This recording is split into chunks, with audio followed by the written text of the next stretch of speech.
Cheryl Mills just got crushed by karma like never before. A judge in Maryland just slammed Hillary Clinton's shady lawyers with a heaping spoonful of justice on Monday. Circuit Judge Paul F. Harris Jr. ordered the Maryland bar to investigate Cheryl Mills, Heather Samuelson, and David D. Kendall for destroying thousands of Hillary Clinton's emails. Ty Clevenger, a New York attorney hell-bent on attempting to prove Hillary Clinton committed perjury, filed a complaint against the lawyers, saying they should be investigated for wrongdoing. Judge Harris commented that Clevenger's complaint appears to have merit. Former FBI Director James Comey declined to pursue charges against Clinton for using a private email server as Secretary of State, compromising classified information. The FBI offered Cheryl Mills and Heather Samuelson immunity for their testimony. Things are finally starting to catch up to Hillary Clinton. The process is slow. She's a big fish to fry and she isn't going to get busted over just anything, even if the least thing she's done would put an ordinary person away for years and years. The evidence is piling up though, and we're here to document all of it.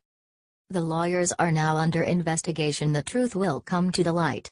The media isn't going to advertise this one, so share it far and wide, patriots. HT Fox News.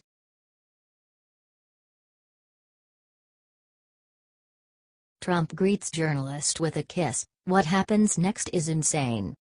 Katie Tur, NBC's former Trump correspondent, is coming out with a new book about her experience on the campaign trail.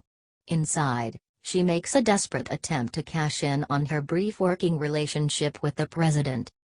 Trump's less than stellar opinion of Tur is well documented.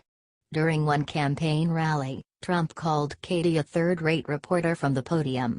At another, he gave the journalist one of his famous nicknames, Little Katie. Tur doesn't seem to care much for the president, either. In her new book, she includes a stunning passage that seems to accuse the president of something ridiculous. Before I know what's happening, his hands are on my shoulders and his lips are on my cheek, Tur wrote of a meeting she had with Trump.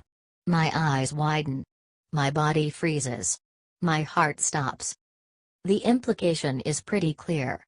Through coded language, Tur is desperately trying to evoke sexual assault. But all it was a friendly kiss on the cheek. It's a standard hello shared by many presidents, including Obama. Tur knows this and the media knows this, but they don't care. All they care about is feeding the lie that Trump disrespects women. This morning, Trump responded to the sad attempt at defamation. Share so that Tur's story is seen for what it is, a baseless attack on the president. We can't let this anti-Trump reporter control the narrative on this story.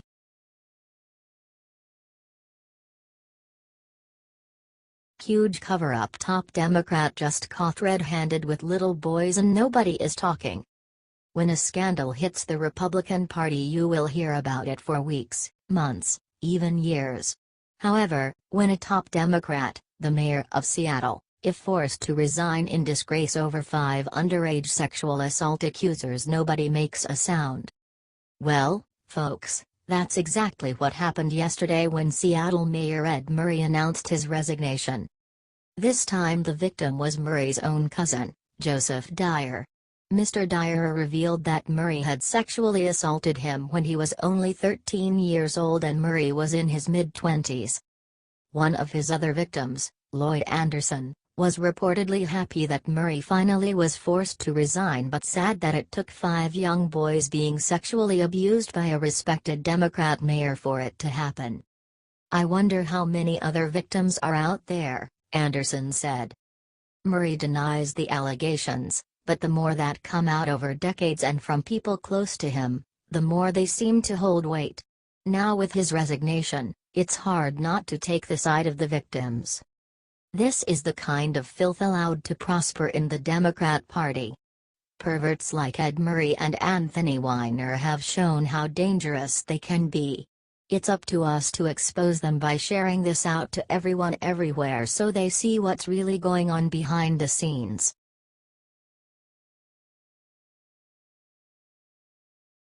Ultimate justice. The Supreme Court just gave Trump travel ban exactly what it needed. Before Donald Trump was even elected President of the United States, he made it clear he loves winning. And now the Supreme Court has just delivered him the ultimate win for his travel ban.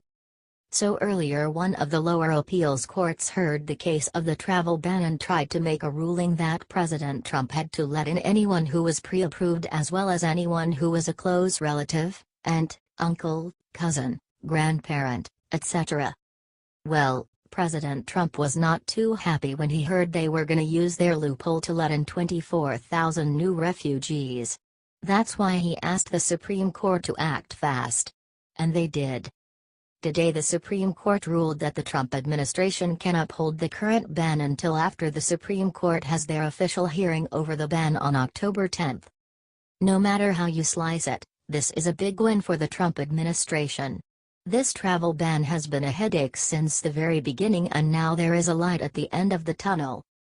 Of course, the media will find 1,000 different ways to try and spin this against the president. That's what they do. They spin everything. Help stop that from happening by sharing this story, the real story, everywhere first.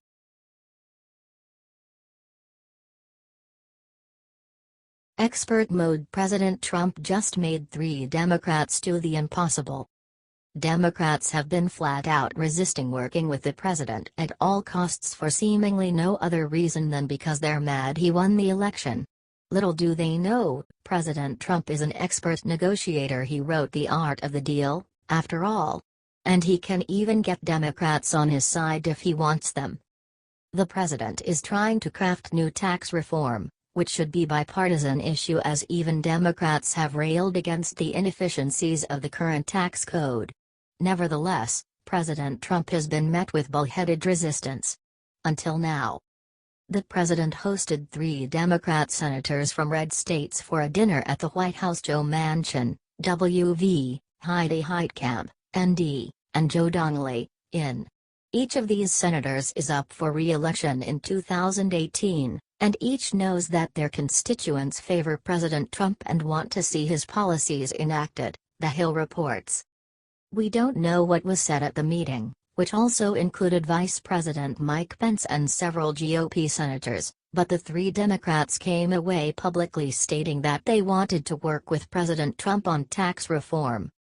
Manchin said, "I look forward to working with the president, the administration and my Senate colleagues on both sides of the aisle on tax reform and going through regular order so we can help all Americans and West Virginians prosper." Donnelly said he was hopeful to work with the president. Heitkamp said, "As I've long said, I want to work with those on both sides of the aisle on a comprehensive, permanent tax reform plan. I hope these bipartisan discussions continue." That's how it's done, folks. These 3 senators have signaled in the past they'd consider working with the GOP on tax reform, but President Trump nailed these discussions and helped bring that closer to happening.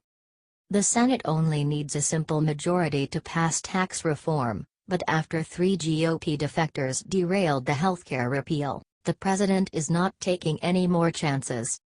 He promised us tax reform. The GOP has signaled they will get reform passed by the end of the year, and with President Trump's negotiating tactics, it looks like it's going to happen. HT The Hill. Share.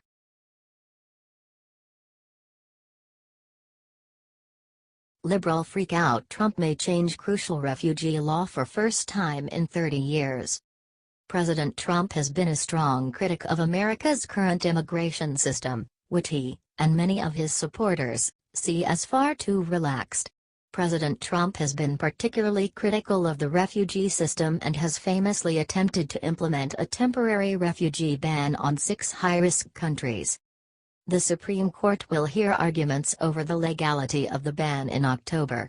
But until then, senior Trump officials have been advising the president to simply lower the total quota for refugees. Trump had set the cap at 50,000 in July, but has the option of resetting the number every October 1. The number has not been less than 50,000 since 1980. The quota Obama set for 2016 was 110,000. The New York Times reports Trump has seriously been considering this option, even referencing that Trump's senior advisor for policy, Stephen Miller, has been pushing for a lower refugee quota. This sounds like a great potential policy to limit the influx of refugees, one that the liberal courts can't find a way to work around. If you agree with this kind of policy, show your support by sharing. HT The Hill.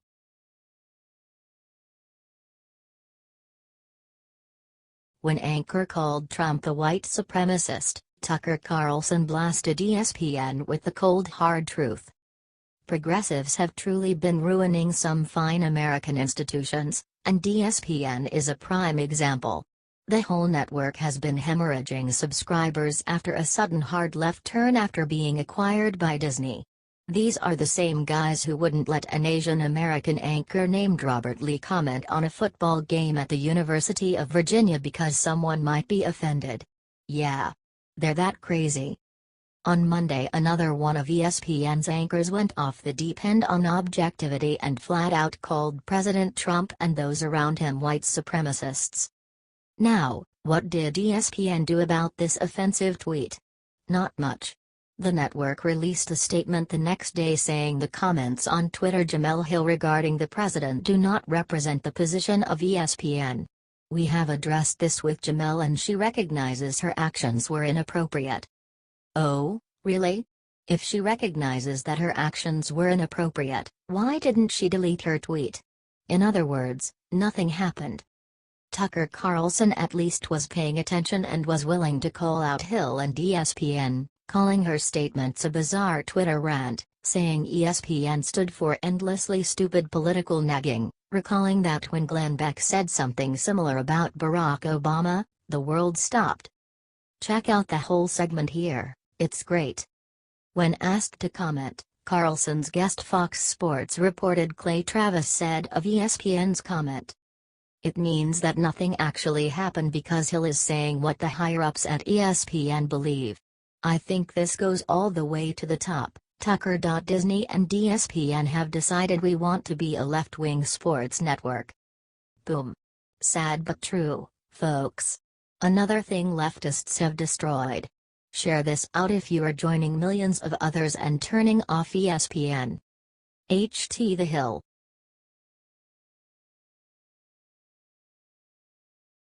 Right when Tim Tebow met with World War II vet, he reached up to do something miraculous. Former quarterback Tim Tebow has frequently been mocked by the left for being a Christian. Tebow just lets it all roll off his back and uses that faith to do good works and serve his community. That kind heart and gentle soul was on display in full force on Monday, as Tebow, a Florida native, spent time at a hurricane shelter with evacuees of Hurricane Irma. One person he visited was extra special and elderly World War II veteran who seemed so happy to chat with Tebow that he brought out his harmonica and played a little tune. Check out this sweet moment in the video below. Tebow said the veteran totally uplifted his spirits, and from the look on Tebow's face when he's listening to the vet, you can tell he means it. Tebow also posted a picture with the hard-working Red Cross volunteers who run the special needs shelter. Tebow was a star quarterback for the University of Florida football team, and went on to play for the Denver Broncos and the New York Jets. He later switched to baseball and now plays in the New York Mets' minor league system. Tim Tebow is a humble, kind celebrity who is frequently spotted showing enormous grace and class. He's exactly the kind of guy we need in popular culture for kids to look up to and emulate. Share this out if you agree. HT Fox News.